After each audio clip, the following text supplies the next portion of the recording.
Baik wargi Karawang, tidak terasa banyak sekali pembahasan yang sudah disampaikan oleh para narasumber kita dari Bawaslu dan juga pemerhati milenial atau juga akademisi. Tetapi tidak cukup sampai di situ, kita akan kembali bertanya berkaitan dengan sebenarnya ada nggak sih kan kendala selama Bawaslu, terutama di divisi AKAM nih, penindakan dan pelanggaran dalam pelaksanaannya di lapangan, kendala apa saja yang dihadapi? Ya, jadi kendala dalam divisi penanganan pelanggaran ini terutama terkait dengan waktu proses penanganan pelanggaran. Jadi ketika dugaan pelanggaran ini sudah diregister, baik itu temuan ataupun laporan, kita hanya punya waktu 3 hari plus 2 hari itu bila diperlukan. Jadi maksimalnya 3 hari, maksimalnya 5 hari. Dan ini pun harinya hari kalender, jadi tidak ada waktu libur gitu dalam penanganan pelanggaran. Nah, pertama itu, kami berusaha memaksimalkan waktu 3+2 ini dalam proses sesuai dengan prosedurnya. Nah, selain itu dalam proses klarifikasi atau pemanggilan pihak-pihak yang akan dimintakan klarifikasi atau keterangan, ini tidak ada istilahnya upaya kami untuk memaksa itu, memaksa untuk dihadirkan. Begitu juga dalam proses tanya jawab dalam klarifikasi, tidak ada kami untuk memaksa bahwa dia itu harus ngaku. Jadi harus betul-betul menggali sepandai-sepandainya tim klarifikasi agar peristiwa itu betul-betul bisa terungkap gitu secara bukti-buktinya, apakah peristiwa itu menjadi pelanggaran atau bukan pelanggaran. Baik, adapun terkait kasus yang sudah sampai tadi ya, ada surat peringatan dan lain-lain, itu apakah hasilnya dipublikasikan kepada masyarakat bahwa telah terjadi kasus-kasus demikian atau bersifat tertutup hanya Bawaslu yang tahu? Ya, jadi hasil penanganan pelanggaran tentu harus disampaikan kepada masyarakat. Ya, status laporan ataupun temuannya kami umumkan di kantor.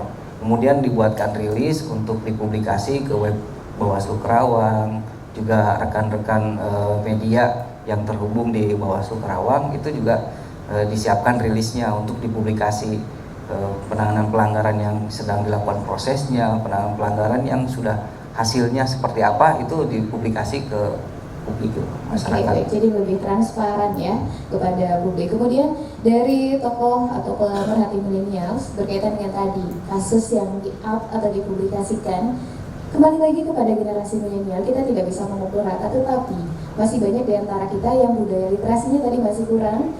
Jangankan membaca kasus yang di-up oleh Bawaslu, mungkin membaca teknis pelaksanaan pemilu saja itu setengah-setengah mungkin. Ada yang seperti itu, tapi juga ada yang detail mungkin membaca. Dan menanggapi hal itu, apakah memang perlu ada edukasi khusus kepada generasi milenial untuk peka juga terhadap kasus yang ditemukan oleh Bawaslu dan direfleksikan oleh generasi milenial? Ya, berkaitan dengan generasi milenial menanggapi hal-hal yang berhubungan dengan pelanggaran pilkada, memang dibutuhkan sosialisasi, edukasi, baik itu dari penyelenggara pilkada maupun dari organisasi dan juga universitas atau perguruan tinggi.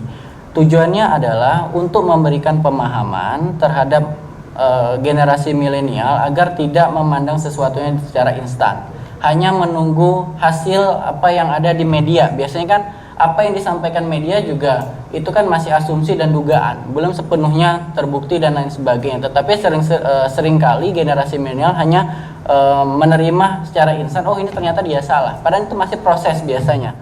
Nah, di sini sangat dibutuhkan pemahaman dari generasi milenial terkait dengan apa saja sih sebetulnya yang menjadi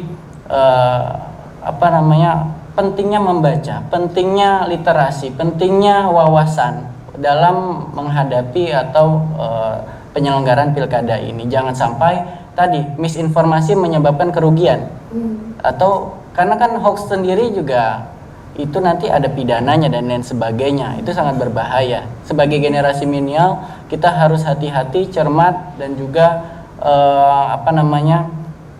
membaca setiap situasi dan kondisi sesuai dengan keadaan yang sebenarnya, dan juga meng-cross check kembali sesuai dengan aturan dan juga fakta-fakta yang terjadi.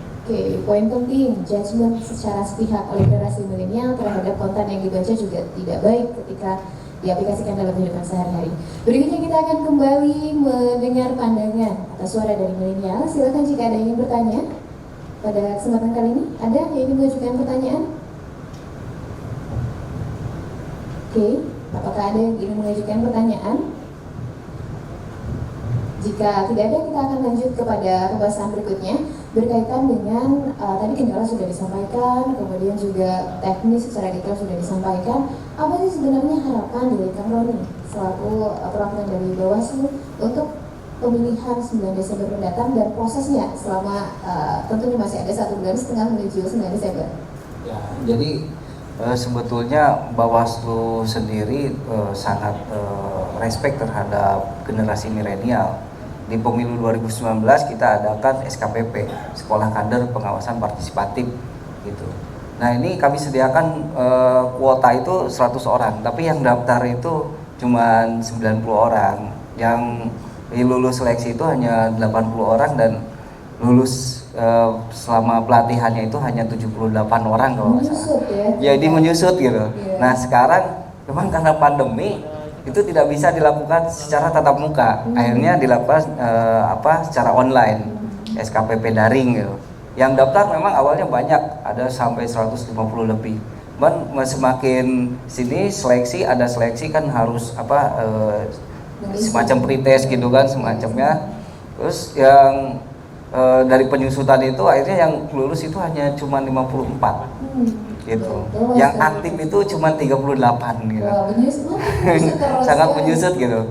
Nah, ini kan sebetulnya penting juga bisa diikuti oleh kelompok milenial. Nah, terkait dengan pelaksanaan nanti harapan tanggal 9 Desember ya tentu partisipasi pemilih, masyarakat yang menyampaikan hak pilihnya itu bisa melegitimasi hasil perolehan di pilkada sekarang. Ya bisa target capaian KPU bisa tercapai lah gitu. Cuman kalau pandangan kami itu bukan hanya dari hak pilih, jumlah hak pilih masyarakat yang menyampaikan hak pilih, tetapi bagaimana selama pelaksanaan ini bisa sesuai dengan prosedur, bisa sesuai dengan aturannya dan tidak prinsip keadilan itu bisa tercapai, itu demokratis, adil, jujur adil itu bisa tercapai. Makanya kan peranan masyarakat dalam melakukan pemantauan atau pengawasan itu bisa lebih ditingkatkan lagi seperti itu. Baik, tapi ada satu pertanyaan yang ternyata kembali saya dapatkan dalam pernyataan Kang Roni. Ini pernyataannya selalu menimbulkan pertanyaan berikutnya kan. Kalau misalnya pelaksanaan pelatihan kan, mungkin dari tahun ke tahun itu sudah sering dilakukan. Apakah setelah dilakukan pelatihan tersebut ada juga proses atau tes untuk peserta yang sudah hadir? Apakah dia benar-benar menguasai hasil penelitian, pelatihan dan juga dilaksanakan realitanya di lapangan di desa atau di daerah masing-masing itu sempat dilakukan tidak oleh Bawaslu? Ya, jadi setelah pelatihan tentu kan ada semacam tes akhir bagaimana tingkat pemahaman dari peserta dalam menangkap materi-materi yang sudah disampaikan. Nah, selain itu juga banyak respon dari hasil pelatihan tersebut, bahkan ada yang berantusias untuk menjadi penyelenggara pemilu gitu. Dari SKPP 2019 ini yang jadi penyelenggara pemilu banyak juga. Dari 70 tadi itu 78 ya ada sekitar 15 orang itu menjadi penyelenggara pemilu gitu kan, jajaran Panwascam, jajaran PPK juga ada gitu. Nah, ini kan berarti responnya ada gitu. Dan informasi dari rekan-rekan SKPP ketika misalnya pada saat pemungutan hari menjelang pemungutan suara, mereka mendapatkan informasi ada pembagian ini uang dan sebagainya macamnya. Nah, cuma kan permasalahannya mungkin informasi itu tidak lengkap gitu. Ya itu tadi hanya menyampaikan di sini ada bagi-bagi. Pas ketika ke sana itu sudah melakukan penelusuran olah TKP lah kan. Nah, itu tidak ada masyarakat yang bersedia untuk menyatakan bahwa itu benar ada seperti ini gitu. Nah itu. Baik. Tapi poin pentingnya, yang penting pelatihan yang telah dilakukan benar-benar memberi manfaat kepada masyarakat dan mereka juga akhirnya bisa ikut terlibat dan berkontribusi terhadap pelaksanaan pemilu. Berikutnya harapan dari pemerhati milenials dan mungkin lebih kepada ungkapan dari generasi milenials kepada Kang Roni dari Bawaslu atau KPU, silakan disampaikan. Ya, terima kasih. Harapan saya pribadi mungkin juga nanti bisa mewakili teman-teman generasi milenial. Yang pertama adalah harapannya agar penyelenggara pilkada ini dapat betul-betul netral dalam proses pemilihan 9 Desember nanti. Karena bagaimanapun penyelenggara pilkada ini istilahnya kalau kita analogikan sebagai wasit dalam pertandingan sepak bola. Kalau wasitnya ini berat sebelah, nanti pasti tidak akan berhasil dong kesuksesan dari pilkada nanti. Jadi yang pertama yang saya harapkan adalah netralitas dari para penyelenggara pilkada. Yang kedua terkait dengan penegakan hukum terkait dengan pelanggaran-pelanggaran pilkada. Di sini juga artinya setiap ada proses pelanggaran, ya kalau bisa secara transparan disampaikan, kemudian juga ditindak sesuai dengan peraturan yang berlaku. Nah, kemudian yang ketiga harapannya adalah agar kaum generasi milenial juga aware dan juga peduli terhadap kesuksesan Pilkada 2020 ini. Manfaatkan hak suara kalian, jangan sampai menyesal di kemudian hari karena tidak melakukan pemilihan. Jadi kebijakan-kebijakan yang akan diambil oleh pemimpin yang akan terpilih nanti itu sangat menentukan generasi milenial ke depan. Begitu. Baik, luar biasa sekali itu dia kendala, kemudian juga harapan-harapan dari para narasumber kita pada kesempatan kali ini. Sudah berakhir tentunya pembahasannya, tetapi pembahasannya berakhir karena tugasnya masih terus berlanjut, terutama untuk Bawaslu karena masih panjang perjalanan sampai pilkada di 9 Desember. Untuk sahabat milenial yang ada di rumah, untuk warga Karawang semuanya, jangan lupa untuk melaksanakan pemilihan di tanggal 9 Desember. Tetap perhatikan protokol kesehatan, tentukan siapa yang akan dipilih dari sekarang karena itu akan menentukan juga pemimpin kita di masa yang akan datang. Saya Siti Zulaiha pamit, tentunya bersama kru yang bertugas dan juga para narasumber. Terima kasih. Wassalamualaikum warahmatullahi wabarakatuh.